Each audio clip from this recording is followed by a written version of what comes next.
welcome back to another great video. This is Scott with Techno Eclipse. I'm outside today because I am out of my old apartment into my mom's house, and my girlfriend and I are moving down to Florida on Sunday, and it's a 16-hour drive from Ohio, so where we live in Ohio. So we're currently in here packing, unpacking, thus the reason I haven't put out that many videos. I know I was putting out more videos, but I've been extremely busy, so give me a little bit of a break.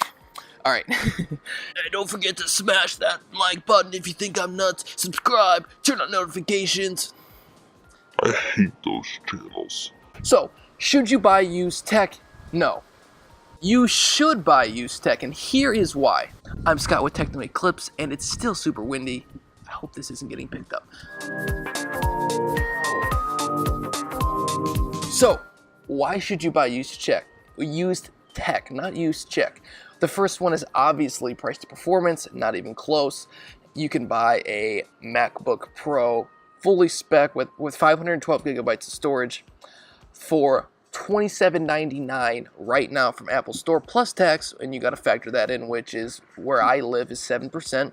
So you're looking at about $180 to $200 of just extra money on top, so about $3,000 for that laptop. Or you could purchase that MacBook Pro from eBay for $2,088. I bet you could get it cheaper, but that's just the first one I saw, and it was $1,000 cheaper than essentially what you'd be buying it for, so I thought that was good enough. The second thing you need to consider and why you should buy used is it forces you to learn more about the product that you're buying. So you shouldn't just buy a product used just because the guy is saying, this thing runs really fast, da-da-da-da-da. You need to learn about the computer. So let's, for example, 2011 MacBook Pros have a graphics card failure. And this is well documented. It's well known by people who are in the maybe buying and reselling business or in the buying used business. Something you guys might not know is that 2011s, if they have a graphics card failure, you have to replace the whole logic board. You essentially have a computer that's not even usable at all. So you need to know that when buying a 2011, you need to ask the guy, hey, has this screen never flickered? Has this ever happened? You need to look up some of the questions you need to ask or some of the symptoms of graphics card failure, and ask the guy, hey, has this ever happened? Has this ever happened? Has this ever happened? And you know that if they respond yes to any of those, then you can't purchase it. Or if they respond yes to any of those, you could be like, hey, I think this might have a graphics card failure, send them like a link, and you might be able to get a discounted price. And then maybe just happened one time and it was fine, or you could be dealing with a dud, but that was your decision to purchase it. But again, you should learn about the computers. What are the failings on these computers? What is wrong with this computer? Because every computer has something that is wrong with it.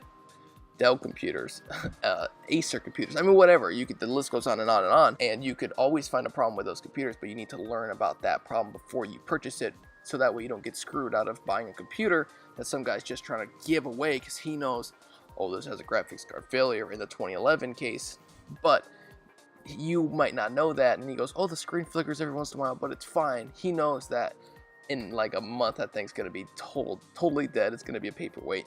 But you might not know that. That's the reason you need to learn about the computers. Number 3 would be resale value. So along with price to performance, you could save a lot of money and get more for your money, but resale value is incredibly important. So used, you can buy and I have done this. I have countless other videos showing it. I'll link one of them right here or right here.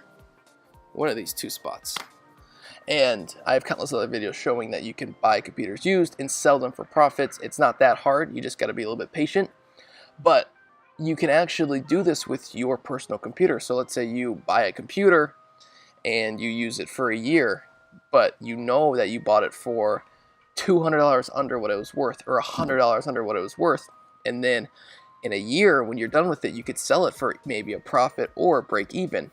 And I think that's a huge point to think about when buying used. You're basically renting this computer for no money. If you were to buy it new and then sell it, as the example earlier, you'd be losing $1,000. You'd be renting that computer for a year or two, and it would cost you $1,000. Now, for some people that might be okay, but personally me, I'd rather just rent a computer for free, or maybe make money, or maybe lose 50, 60 bucks. But there are a couple cons to purchasing used, and I'll just share them with you now. You won't get any support from, let's say you buy an Alienware computer. Dell's not going to give you any support because you weren't the original purchaser. You don't have a receipt. If something were to break even 6 months after the computer was purchased, you don't have the receipt because the guy may have sold it to you. Something just breaks, you drop it or something. There's no help there. That is kind of lousy. The next thing would be if you were to buy something off of Craigslist, meet in person, not just eBay, you might get sent, or you might get given a dud if you didn't check it out. And that's gonna suck. That's gonna cost you a lot of money, and there is no getting that money back because nobody on Craigslist is going to drive back and give you your money back if they sell you something that's broken. I probably would. I have actually done that before. I sold a guy a computer. He downloaded an update to it without updating the graphics, and then the computer was no longer useful to him, so I ended up just giving him his money back, and I took the computer. Not a lot of people are like me, though, and willing to do that. Not that I'm the best guy ever, but not a lot of people are willing to do that. I would say basically no people are willing to do that, but my girlfriend was scolding me, so I did it anyways. And I think the last thing would be no box. And for some people that's annoying. Me, it's not quite as annoying. You can always buy a box and then have the box. If you really want the box, you can always purchase a box. I hope there's no ants walking into my computer. I'm seeing an ant right here. I gotta flick that guy away. I don't know. But you don't get a box, and I know sometimes that's a big deal. So some people might want the box to display it or something. You don't get the box. That's the last thing I could think of that would ever be a negative with buying used. So let me know what you guys think about buying new or used. Do you guys always buy new? Do you guys always buy used? Let me know what you guys do in the comment section down below. And I had a really cool video planned for today, but the guy on OfferUp never responded. It was going to be a Mac Mini review in 2018, and I'm working on it. So I'll hopefully see you guys in the next video, and hopefully, and let's see, it's Wednesday when I'm filming this and putting it out. I will see you guys in a week from today, and I will be in Florida officially living there full time. It's exciting for me. Hopefully it's exciting for you. I don't know. Why would it be exciting for you? All right. I will see you guys in the next video. Thank you again for watching. 158 subscribers. That's awesome. I'm super proud of it.